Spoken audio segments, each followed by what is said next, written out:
I am Daniel Lucas. Hello, I'm Alessandro Panatoni. Welcome to Food 101. Food, people. Let's talk about food. Oh, Chefy. Hello. Another week, another great episode on Food 101. And we have a special guest. Yes, we have Herve Paza. Herve Paza is a chef who's working with me at the Ritz-Carlton Hotel. Herve, please introduce yourself. My name is Herve Paza, coming from France, doing so many different dishes with this young chef called Alessandro.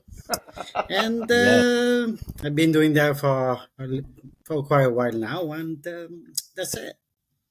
Yes, we work together for 1 year.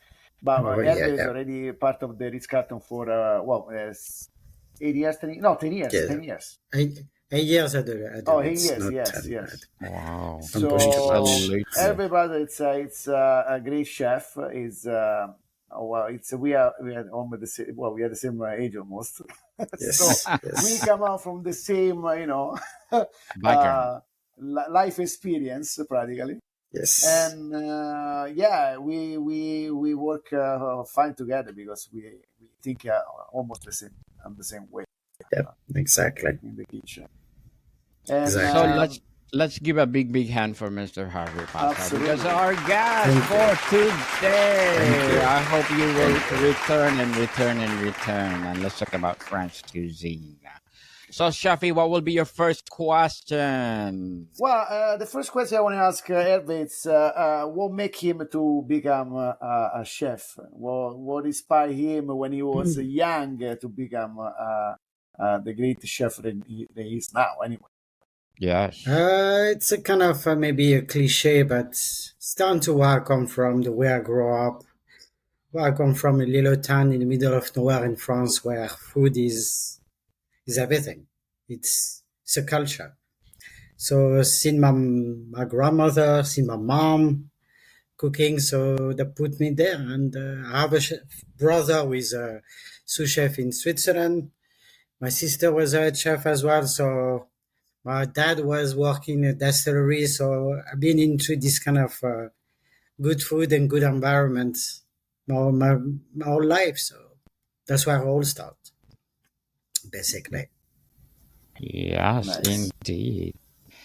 And Mr. Herve, how would you describe the essence of French cuisine to someone who's never tried it? Because you're specializing for sure French cuisine. How I describe it's we historically picked up a lot of food from all over the world, actually, and we made it into our own and try to transfer after that to the rest of the world again. It's basically it's kind of multicultural food in my eyes. That's the way I look at it. If you think, I know a lot of people back in France think they are the best and stuff like that. I don't look at it that way. I look at the way we build up our palate, our cuisine, because we've been traveling so much for the past 400 or 500 years, and we build up something. But it's hard to describe. It's really rich food, really rich cooking. But it's part of the culture. It's really into the culture. Eating, it's like Chef Alessandro in Italy is the same. It's part of life. You always see somebody making some food and you eating and you socialize. You can socialize for hours between 2 pieces of bread and a piece of butter. It's a culture, basically. I agree. Yes. That's the way I describe it myself. You're cooking at home or you're cooking at work, supposed to be the same. Supposed to. Yes. You may appreciate yourself, absolutely. Yeah. If you appreciate yourself, people will appreciate what you do. That's it. It's very simple. So, Mr. Harvey, what's your favorite French dish, and what makes Oh. it so special to you? My favorite, I will say because that's where I come from, exactly where the little part of France where I come from. Like a nice duck confit, Oh, wow. simple. Nice duck confit, some called that pomme de terre salades, which is some potatoes slowly roast with duck fat, ceps, which is kind of the porcini, garlic, parsley, and if we're lucky, a bit of truffle in it. And that's it. That's it. As Nothing for else. chef, as for chef for the truffles, there's a lot of truffles in Yes, Italy. I Yeah, know. yeah. We use a lot of truffle at work. Absolutely. Yeah, yeah. Awesome. We are the pretty similar food culture between France and Italy. It's pretty similar. We approach the food kind of the same way. It's all about socializing. It's all about that. Well, that's what I like And most, to when I work with Herve, because we come from we are neighbors in Europe, yeah, and we practically cook like same, practically. yeah, Yeah, we change country, we change ingredient, but the end, all the love that we put, it's I think it's equal, in it's cooking. pretty simple. It's Yes, uh, you and bring you bring whatever you have in your heart every single day. It's like a love story, mhm, basically. Oh, I agree. yes, Yeah. definitely. You like to So, cook more traditionally or more, you like to change a little bit? Yeah, yeah, fusion. The fusion. yeah. Even fusion, as long as you put your heart into it, your love into it, you can do whatever you want. But you have to love what you do.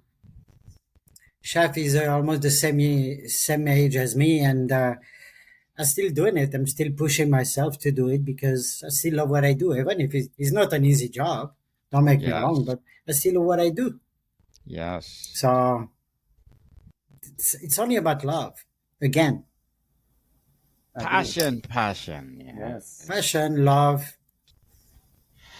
So, Mr. Harvey, how important is wine pairing in French cuisine? And do you have a favorite pairing? Oh, I like, especially because I'm coming from there. I like a nice Saint-Emilion, Oh, and I yes. like Saint-Emilion with almost everything except fish. Fish, I will go with. Now we're going a little bit more expensive. We'll go to a Sauterne, white wine, a little bit sweet, but that will go a little bit more with fish, seafood. Yeah, and after again, because of the culture as well, is it depends where you come from as well. If you coming from the southeast, people will drink a little bit more like a Côte du Rhône or this kind of wine, like even a Chablis. Like if you go to Burgundy, all this kind of place. So it's depends where you come from, basically. But the pairing is kind of important. Yeah.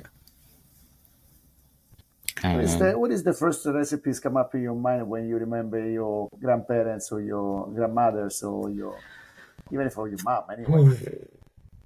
yes. Maybe a black, maybe the boudin noir. The Oh, first wow. time I seen them doing the boudin noir, but what we do back home, basically the broth we're using to poach the boudin noir, we keep it, we put some veg, and we eat that as a soup. It's called bouga, and that's can't die for it. Maybe we should Just Oh. that broth. we should make one episode just for the bouga. My lord, it's I grew up like because my parents used to buy once a year a pig, and for the whole year, right? You buy the pig, you kill the pig, and you do the whole process, including the boudin noir. And I remember as a kid to be next to the big pot of fat and cooking the it's called now here you call that rillette, all this kind of cooking the what is called all this kind of terrine as well, like we did last time. Mhm. All this kind of stuff. It's I don't know. I have so many recipes I seen when I was a kid. So Mm. So, how does the French cuisine balance simplicity and sophistication in its dishes? Because every time I see French cuisine, oh, it's so yummy, creamy, and something else. for me, it's not sophisticated, but I mean the creamy part again is depend where you come from. Because where I come from, we don't use cream, we don't use butter, we just use duck fat. So I don't know. The main difference we have, especially in Europe compared to the rest of the world, we just eat 3 times a day, right? Mm. So even if it's rich, like a lot of duck fat, a lot of butter, a lot of cream, you're not gonna get fat because you're just eating 3 times a day. That's it. So those sophistication, I mean, I'm having a hard time for this word for it. So sophistication. That's Mm. it. So, what's your opinion on the French approach to bread like baguettes or brioche? What do you mean? What can you say about having a baguette and brioche as, let's say, a trademark for French cuisine? Oh, it's part of it. It's part of it. It's part of the culture. It's really part of it. It's if you drive in a little village at 5 o'clock or 6 o'clock in the morning, you're gonna if you pass by a boulangerie, you're gonna smell the bread. It's really that's part of the culture. It's not a Mm. cliche. It is what that's what it is. That's a trademark of French cuisine Well, for I think sure. it's a normal thing for Europe anyway. So even in Yes. Yeah. Italy, yes, Yeah. wherever you go, you can go in a small village and you Focaccia. can find the bakery just preparing croissant in the morning or cornetti for us anyway, Yeah. and bread, sourdough bread or couple slice of prosciutto and that's it, and deal. Yeah. It's so what people sometimes forget to understand is all this food is coming from people who, to start with, didn't have any fridge. They didn't have much money. So that was the best way to, if you give somebody a piece of bread and some water, you will survive. That's what they're saying, right? So, and a glass of wine, of course. But that's for sure is for the rest of the world has seen it as a trademark, but that's really part of the culture. It's not only a cliche; it's the reality. Like chef said, is you go in Italy is the same. You go in Spain is the same. Hmm. Yes. Different cuisine, different trademark. And what is the most challenging French dish you ever tried to cook or eat? Oh wow! The most challenging one, I will say maybe it's a really traditional one. It's really old stuff. It's called lièvre à la royale. It's a wild rabbit, Wild. deboned, Yes. deboned, stuffed with some. So you have some foie gras, you have some truffle, some nice bread, and you roll it, that stuffing, inside, and you slowly you sear it. You're putting some red wine, some vegetable mirepoix, and you braise it for 8 hours on the low heat. And the basic of that dish is you're not allowed to use fork and knife when you eat it. It's only with a spoon because it's so soft, right? So Mm. it's a really big job to do. So Wow. I know that the Herve like to make dessert too. So which one is your favorite dessert, French dessert do you like to make? Mm, I will say Saint Honoré. Mm, Saint nice. Honoré is nice, classic. You Yeah, we cannot go should put it for wrong. lunch. My God, here we go. Today, actually, I did because I was bored, right? Yeah, sure. I did hazelnut nougat glacé today. Beautiful, So I think that's Wow. gonna be easy for us. beautiful. I want to try We it will we tomorrow. will try on Tuesday. We'll try on Tuesday. Yeah, I love this. That was my first job actually. I was pastry chef pastry. before I start to be before I start to be a chef. So still my love is there as well. So Yeah, I agree because I was the same thing for me too. Anyway, I was yeah, a pastry chef. that's why we're in the same boat, Daniel. We're in the same Yes. boat. You have Wow. a little bit more responsibility than I do, which I'm happy about it. But we have the same concept, the same. Yeah. We understand. Sometimes we don't have to talk. We understand each other Each pretty other. well. Yes, I know. We It's just look each other. We just agree. it's I know. I almost know. telepathic. Oh, Yes. nice. Do this by my eye. Talk to my eyes. Yes, that's why it is. That's why it Yeah. is. I love it. I love it. It's a pleasure to work that way. So it Yeah. is such a pleasure to work that way. So, It's Mr. not every Harvey, day, by the way. yes, Mr. Harvey, what's a common misconception about French cuisine that you like to clear up? People, like I was saying early on, it's too much fat, too much butter, too much cream. But Yes. again, it's the way you eat.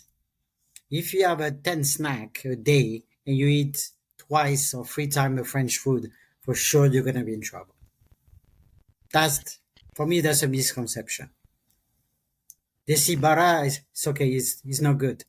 But people having a 10 snack a day and they go to McDonald's or something like that and they get obese. So think about what you're doing before you judge any kind of food, like a French food, Italian food. We are, again, that's the same concept, the Italian and the French. It's the same concept. But we don't eat 10 times a day. We enjoy what we're doing. That's the Yes. difference.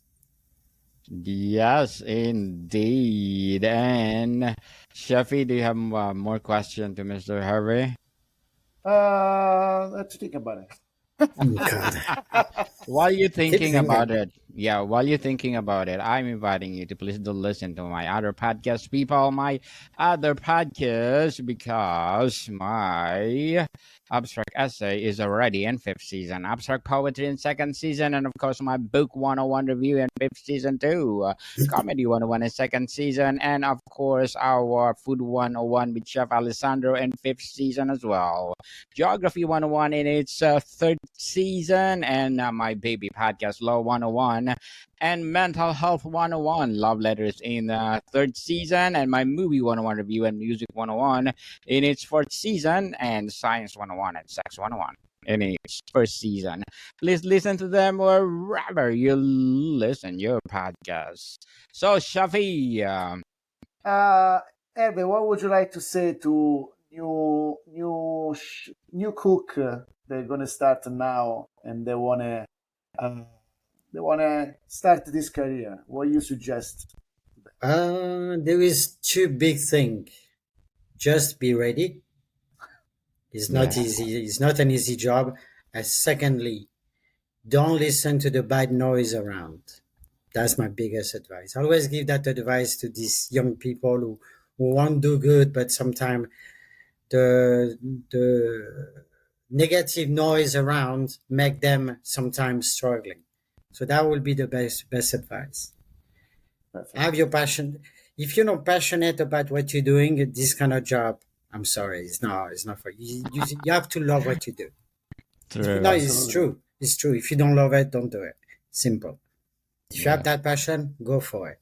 Go for it. Nobody can stop you if you have that passion. I think that's the best advice. Very well said, Mr. Harvey. Very well Thank you. said. And if you could only eat one French dish for the rest of your life, what would it be? Bread and butter. Simple. That's it. I can survive with that. And with some cheese, please. That's what. Oh, yes, definitely. And how about wine? Oh, here we go. Now we're talking. Now you're talking. How about wine too? Well, Mr. Herve, thank you so much for being our guest on Food 101. You're I welcome. hope this will be the beginning, and we are hoping that Oh, you will yes. come and Thanks come for and having me. come. Yes, definitely. And thank you for your knowledge and wisdom. We're talking about French cuisine. So, Xavi, would you like to add something? Oh, thank you Yeah. very much, Herve, for coming today. Thank We you. really Thank you, appreciate Sean. it. And, Thank you, Daniel, for having me. talk to you tomorrow. Yes, Tomorrow. You're here tomorrow. Yeah. you're most welcome. And as I said, I hope this will be the Anytime. beginning. Thank you. More to come, people. See you soon. Thank you.